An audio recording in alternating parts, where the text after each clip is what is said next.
Hello guys, welcome to my channel একলা রূপা। আজ আমি চলে আসলাম তোমাদের জন্য নতুন আরেকটি ছোট্ট টিপসের ভিডিও নিয়ে, যা তোমাদের সংসারের অনেকটা নেগেটিভিটি দূর করে পজিটিভিটি ক্রিয়েট করবে। তো সেই রকম ছোট ছোট টোটকা বা রেমেডি আমি যা আমার নিজের জীবনে, দৈনন্দিন জীবনে করে থাকি, তাই আমি তোমাদের সাথেও শেয়ার করতে চাই, যা তোমাদের উপকারে লাগবে। যদি তোমরা করতে চাও তাহলে অবশ্যই করতে পারো, আর যদি তোমাদের এই টিপসগুলো কোনো উপকারে লাগে তাহলে কিন্তু তা তোমরা অবশ্যই তোমাদের বন্ধুদের মধ্যে শেয়ার করো। দেখো, বাস্তু দোষ খুব বড় দোষ, যেটা আমরা সবাই কম বেশি বুঝি, কিন্তু তা আমরা কখনোই দূর করতে পারি না, কারণ আমরা জানি না যে কিভাবে এই বাস্তু দোষগুলো কাটানো যায়। তো বাস্তু দোষের মধ্যে সবথেকে আগে যেটা আমরা করতে পারি সেটা আমাদের বাথরুম, যেটা সংসারের অনেকটাই মূল্যবান একটা জায়গা। যে জায়গাটা থেকে প্রচুর নেগেটিভিটি ছড়ায়, সেই জায়গাটাকে যদি আমরা পজিটিভ করতে পারি তাহলে সংসারে কিন্তু পজিটিভিটি অনেকটাই বাড়িয়ে দেবে। তো সেই টোটকা নিয়ে তোমাদের সামনে আজ আমি একলা রূপা। দেখো, বাথরুমে যখন আমরা গামলা, বালতি, মগ ব্যবহার করি, কি করো তো সবাই করি, তো সেইগুলো যদি তোমরা নীল কালারের করো তাহলে তোমরা ধরে নিতে পারো যে অর্ধেক নেগেটিভিটি এখানেই কেটে যাবে।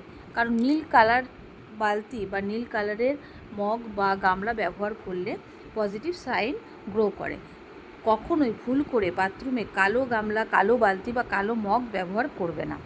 আর দ্বিতীয়, তোমাদের বাথরুমে কার কি লাইট লাগানো আছে আমি জানি না, তবে বাথরুমে যদি নীল, সবুজ, হলুদ এই টাইপের কোনো লাইট লাগানো থাকে তাহলে আজকেই চেঞ্জ করে তার সাদা রঙের লাইট লাগিয়ে ফেলো, এবং যথেষ্ট পাওয়ারফুল লাইট লাগাবে বাথরুমে।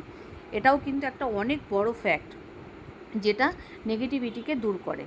তারপরে যদি তোমাদের বাথরুমে দিশা উল্টো থাকে, মানে যেদিকে বাথরুম হওয়ার কথা সেদিকে না হয়ে কোনো উল্টো দিকে বাথরুম রয়েছে, তাহলে অবশ্যই সেই বাথরুমে দক্ষিণ পূর্ব কোণ দেখে একটি গাছ স্থাপন করো, মানে টবে করে সেখানে একটা গাছ প্রতিষ্ঠা করো, যা তোমাদের যেগুলোকে ইনডোর ট্রি বলে না, ওই টাইপের গাছগুলো ওখানে বসাও।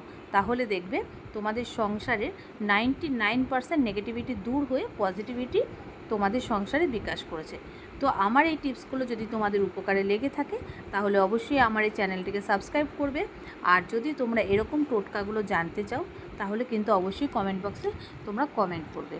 তো এই ছিল আজকের টোটকা।